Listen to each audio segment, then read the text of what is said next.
Bismillahirrahmanirrahim. Assalamualaikum warahmatullahi wabarakatuh. Berjumpa kembali bersama saya Vivai Astuti dalam materi mata kuliah Matematika Optimasi di Fakultas Teknik Industri Universitas Borobudur Jakarta. Baik, kali ini minggu ke-12 ya. Jadi ralat sekarang minggu 12. Ibu akan ngasih materi mengenai laba dalam pasar bercorak monopoli. Di dalam kegiatan perusahaan dalam pasar yang bercorak monopoli, si monopolis dapat mengendalikan harga dari barang yang dijual dengan mengatur jumlah barang yang ditawarkan. Jika jumlah barang yang dikurangi, maka harga barang akan naik. Dan sebaliknya, jika jumlah barangnya ditambah, maka harga barang akan menjadi turun. Dalam hal ini menjadi peran pemerintah dalam menstabilkan harga-harga yang dibutuhkan masyarakat. Sebaliknya, pengusaha yang mengetahui kondisi pasar dalam kondisi situasi monopoli, maka si monopolis dapat mengetahui biaya rata-rata setiap barang. Simbolnya nanti biaya rata-rata lagi kecil. Maka jumlah biaya total di sini adalah TC total cost adalah biaya rata-rata per jumlah barang yang diproduksi. Dalam hal ini, dalam kondisi monopoli, model matematikanya tidak ada biaya fixed cost. Jadi kalau dalam kondisi monopoli tidak ada fixed cost. Total cost-nya hanya biaya rata-rata kali jumlah produksi. Dengan mengetahui jumlah biaya total dan harga dalam pasaran dapat dikendalikan oleh si monopolis, maka si monopolis dapat mengoptimasikan bisnisnya sehingga dapat mentargetkan laba maksimum yang disebutnya Vmax dari orang di atas, maka dapat dirumuskan model matematika khusus untuk dalam kondisi monopoli. V itu rumusnya adalah revenue dikurangi TC. Revenue atau hasil penjualan adalah P-nya adalah price demand, fungsi permintaan berdasarkan dengan mengikuti fungsi permintaan tergantung dari kemampuan daya beli masyarakat kalikan jumlah barang yang laku terjual. Jadi revenue adalah P kali Q, P-nya adalah fungsi demand. Dikurangi total cost-nya, di sini Ibu ulangi lagi, biaya rata per unit kali jumlah barang yang diproduksi tanpa maksudnya di sini mengabaikan biaya tetapnya. Nah, dari materi kalkulus 2 bahwa fungsi apapun syarat ekstrim adalah diferensial pertama sama dengan 0. Dan di sini V adalah merupakan fungsi dari kuantum. Di sini syarat ekstrim, di sini kalau V laba maksimum, berarti nanti F absen, V absen atau dV per dq karena merupakan fungsi dari kuantum. Syaratnya dengan 0. Kalau nilainya maksimum, nanti turunan kedua harus negatif. Tadi nggak begitu penting, yang penting syaratnya adalah diferensial pertama harus 0. Jika syarat laba maksimum di sini P absen dengan 0. Atau di sini apa artinya P absen 0? Berarti V absen sama dengan R absen dikurangi TC absen harus sama dengan 0. Artinya di sini adalah revenue absen sama dengan total cost absen atau dalam istilah manajemen ekonomi yaitu di sini syarat laba maksimum adalah biaya total marginal harus sama dengan hasil penjualan marginal.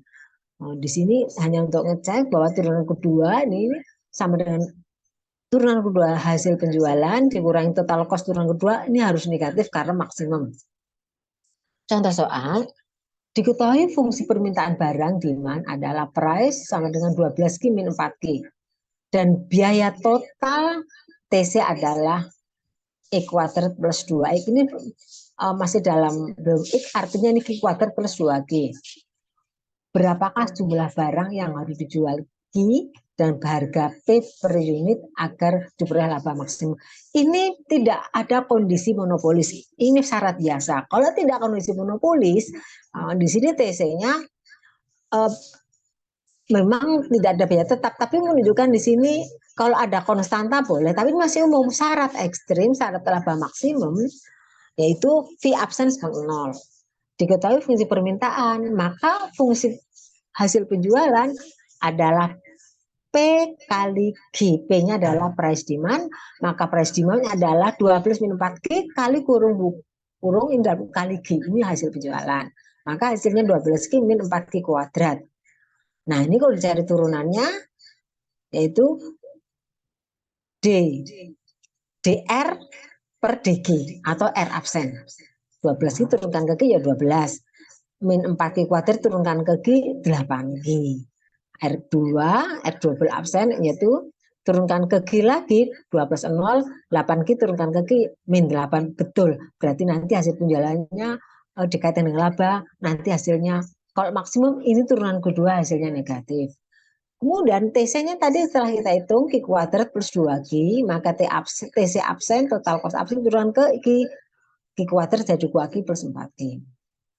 Diturunkan turunan kedua, TC-nya sama dengan 2. Jadi biaya itu turunan keduanya harus positif. Kenapa? Karena nanti kalau ekstrimnya minimum ya, karena biaya minimum, maka nilainya positif. Turunan kedua positif. Kalau targetnya minimum, turunan kedua positif. Kalau targetnya maksimum, seperti laba itu turunan kedua negatif. Maka syarat laba maksimum di sini tadi hasil penjualan marginal sama dengan total biaya marginal. Hasil penjualan marginal itu diturunkan 12,8G, total biaya marginal 2G plus 2. Jadi 2G dikurangi 11 ini dengan min 8 jadi 10G. Pindah uruskan 12 min 12 ditambah 2 10. Maka nilai G-nya adalah min 10 adalah 1 unit. Maka laba maksimum terjadi pada saat G-nya 1 unit dengan harga P-nya, masukkan fungsi permintaan 12 min 4 kali 1. Harganya 8 satuan. Dengan biaya rata-rata, kita tidak tahu. Biaya rata-rata yaitu Q sama dengan TC per Q. Nah, TC-nya tadi Q kuadrat plus 2Q dibagi Q. Maka dibagi Q ini menjadi Q plus 2. Pada saat di sini Q-nya 1 unit. Maka ketemu di sini biaya rata-rata adalah 3 satuan harga. Serta dengan laba maksimum jadi V yaitu R kurang TC ketika Q-nya 1 unit. Nanti masukkan ini semuanya Q-nya 1 dari fungsi laba ini ketemu ya 12 min 4 min 3 sama dengan 5 sehingga akan diperoleh dapat diperhitungkan laba per unit. Bagaimana kita dapat menghitung laba per unit barang? Harganya kan harga jualnya ketika maksimum harganya 8. Biaya rata-rata tadi ketemu 3, maka keuntungan per unit satu barang adalah 5 satuan harga. Khusus ini dalam kondisi monopoli. Kalau monopoli tidak ada biaya tetap. Di sini kita tahu TC tidak ada konstantanya. Berarti di sini tidak ada merupakan monopoli. Kalau monopoli mungkin ada ketemu nilai G, tapi di sini kan tidak ada ketemu biaya rata-ratanya akan ketemu. Jadi ketemu biaya rata-rata per unit karena monopolis. Tadi ketemu G kecilnya adalah 3 satuan harga. Baik, itulah yang bisa sampaikan mengenai laba bercorak monopoli. Terima kasih. Assalamualaikum warahmatullahi wabarakatuh.